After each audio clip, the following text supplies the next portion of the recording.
You've tried budgeting. You've downloaded the apps, made the spreadsheets, and sworn that this is the month it finally clicks. But then, life happens. By week 2, you've overspent on takeout, grabbed a few things you saw online, and that familiar sense of failure starts creeping in. It's that quiet, nagging voice that whispers, "You're just not good with money." But what if the problem isn't you? What if the problem is the budget itself? For many of us, traditional budgeting is a system that works against our own psychology. It's a method built on restriction and saying no, which sets you up for a painful cycle of guilt and rebound spending. In this video, I'm going to show you exactly why your budget might be keeping you broke and what financially successful people do instead to build wealth without counting every single coffee. We're going to replace the financial handcuffs of a budget with a system that actually gives you freedom. We've been sold a lie that financial discipline means tracking every dollar in a color-coded spreadsheet. It's the idea that with enough willpower, you can just force your spending into neat little boxes. But behavioral science tells a very different story. Our brains aren't wired to operate under that kind of constant restriction and scrutiny. Budgeting failures rarely come from laziness. They come from a fundamental misunderstanding of human psychology. Let's break down the 3 psychological traps that make traditional budgeting a recipe for failure. Point 1. The scarcity mindset. The number one reason most budgets fail is that they feel like a punishment. They're built on a foundation of no. No, you can't have that latte. No, you can't go out with friends. No, you can't buy that book. This language of restriction triggers what psychologists call a scarcity mindset. When your brain is told something is forbidden, its desire for it only intensifies. Think of it like a crash diet. You tell yourself no carbs for 30 days. For the first few days, you might feel in control. But soon, all you can think about is pizza and pasta. Your brain enters a state of deprivation, and the diet becomes a draining mental battle. Eventually, you crack, and you don't just have one slice of pizza, you eat the whole pizza. This is what psychologists call rebellion spending. When a budget feels like a cage, our natural instinct is to rebel just to feel in control again. This isn't a character flaw, it's just how we're wired. Your brain's emotional center often overpowers the part responsible for logic and long-term planning. So even when you know you should stick to the budget, the emotional desire for freedom wins out. This creates a powerful cycle. You feel deprived, you overspend to feel better, and then you're hit with a wave of guilt. That guilt doesn't lead to better behavior. It leads to avoidance. You stop checking your accounts, you ignore the spreadsheet, and the problem gets worse. Point 2, decision fatigue. The second reason budgets are set up to fail is that they rely on a finite resource, your willpower. We think of self-control as a virtue, but research shows it's more like a muscle. It gets tired with overuse. This concept is known as decision fatigue. Every day, you make hundreds of choices: what to wear, what to eat, how to answer a tough email. Each one chips away at your mental energy. A traditional budget piles on dozens of extra financial micro decisions. Can I afford this? Is this entertainment or miscellaneous? If I buy this now, what do I have to give up later? By the end of a long day, your decision-making ability is exhausted. Your brain, looking for the easy way out, defaults to impulsive choices. This is why you're far more likely to splurge online at 10 p.m. after a grueling day than at 10 a.m. when your mind is fresh. You're not weak. Your willpower muscle is just worn out. Expecting yourself to maintain perfect financial discipline 24/7 is completely unrealistic. It's like asking a marathon runner to sprint the entire race. The most successful financial systems aren't the ones that require the most willpower. They're the ones that require the least. They rely on systems, not just self-control. Point 3, the all or nothing failure cycle. The final nail in the coffin for most budgets is a cognitive trap called all or nothing thinking. We often create budgets for our ideal selves. The person who never gets a flat tire, never has a friend's last-minute birthday dinner, and always feels like cooking. This is known as the planning fallacy. We underestimate future costs and overestimate our own discipline. Because the budget is so rigid, the moment one unexpected thing happens, the whole plan can feel like it's shattered.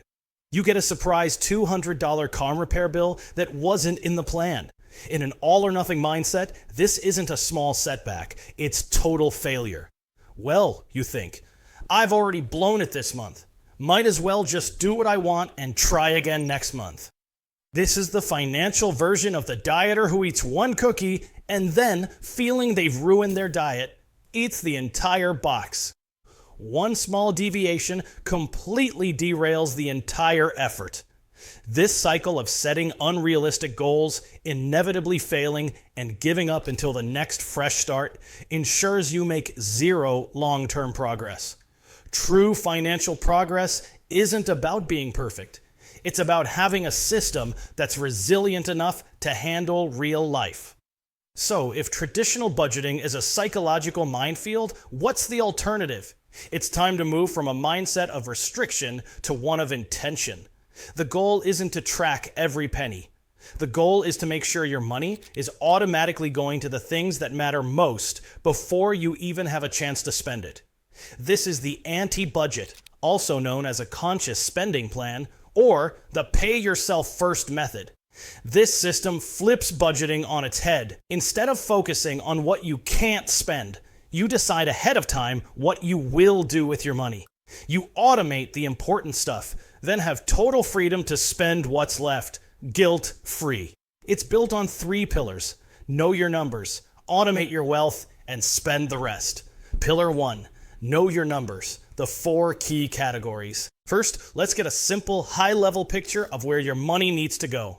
Forget 20 different categories. You only need 4. These percentages are just flexible guidelines, not rigid rules, so adjust them to fit your life. Fixed costs, 50 to 60% of take-home pay. This covers the absolute essentials: rent or mortgage, utilities, insurance, transportation, and minimum debt payments. The goal is to keep these costs manageable for your lifestyle. Investments, 10 to 15% of take-home pay. This isn't just saving. This is actively investing for your long-term future, like in a 401k or Roth IRA. Saving is a crucial first step, but investing is what builds significant wealth over time. This is the non-negotiable payment to your future self. Savings goals, 5 to 10% of take-home pay. This is for your medium-term goals, the exciting stuff you want to do in the next 1 to 5 years. Don't just call it savings. Give it a name: down payment fund, trip to Italy fund, or future car fund. Giving your savings a specific job makes it way more motivating. Guilt-free spending, 20 to 35% of take-home pay. Here's the magic. This is everything left over. This is your money to spend on whatever you want. Lattes, dinners out, hobbies, clothes, with no tracking, no categories, and zero guilt. Because you know the important things are already handled. That's it. Just 4 simple categories to give you clarity on your real priorities. Pillar 2, automate your wealth. This is the most critical part of the whole system because it removes willpower from the equation. You're going to build a system that automatically moves your money where it needs to go. So you're making progress on your goals without even thinking about it. The flow is simple. Your paycheck gets direct deposited into your main checking account. The very next day, automatic transfers kick in. Transfer number 1. A set amount goes from your checking account to your retirement account, like a Roth IRA. If you have a workplace 401k, this is even easier since it happens automatically. Transfer number 2 and number 3. Set amounts go from your checking to different high-yield savings accounts for your specific goals, like your emergency fund or vacation fund. This is called paying yourself first. You treat your savings and investments like the most important bill you have. It gets paid before anything else. By automating it, saving and investing become your default. Pillar 3, guilt-free spending. After your automated transfers are done, whatever is left in your checking account is yours to spend. You have full permission to spend every dollar in that account. I want you to really let that sink in. With a traditional budget, every purchase can bring a little bit of guilt. You buy a coffee and think, I shouldn't have. With this system, that anxiety disappears. When you buy that coffee, you can actually enjoy it because you know your retirement is funded and your savings goals are on track. You've turned spending from an act of potential failure into an act of conscious enjoyment. This is about designing a life you love, while your wealth builds itself automatically in the background. Theory is great, but wealth is built through action. Let's walk through the 3 concrete steps you can take in the next hour to set up your own anti-budget system. Action 1. Calculate your rich life goals. First, define what you're working toward. A vague goal like save more is uninspiring. Let's get specific. Grab a piece of paper and calculate your numbers based on your take-home pay. Fixed costs. List your essential bills. Rent, mortgage, utilities, car payment, insurance, phone, internet, and minimum debt payments. What's the total? What percentage of your pay is it? Ideally, this is under 60%. Investments. A great starting goal is 10 to 15% of your pre-tax income. Write down that number. Savings goals. Now dream a little.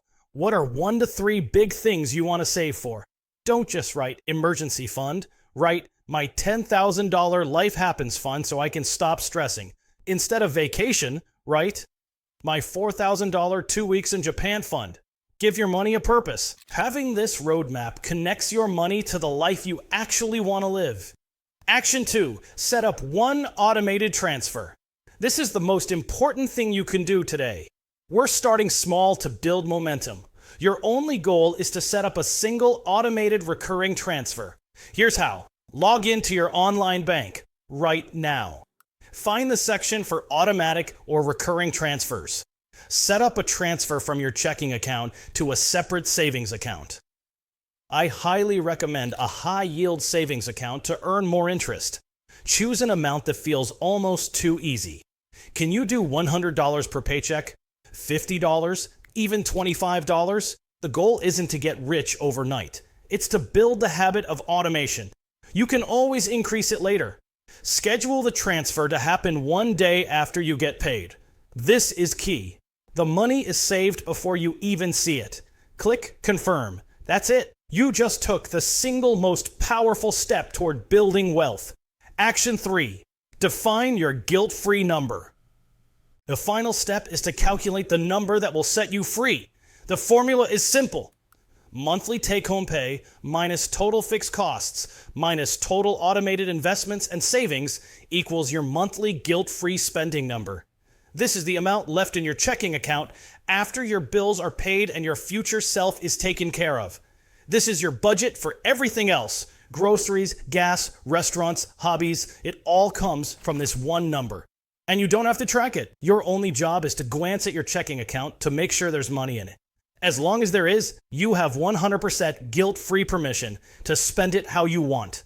For years, we've been told that financial freedom comes from sacrifice and tracking every penny. It's time for a new approach. The real key to building wealth isn't restriction, it's intention. It's not about willpower, it's about systems. Stop focusing on cutting back on tiny expenses. Instead, focus on the big wins. Automatically pay yourself first and then use the rest of your money to live a life you love. That is the true definition of financial freedom. You're not bad with money. You are just using a bad system. Now you have a better one. If you found this helpful, be sure to subscribe. And for your next step, check out this video on how to set up your first automated investment, where I'll walk you through opening an account and putting this crucial step into action.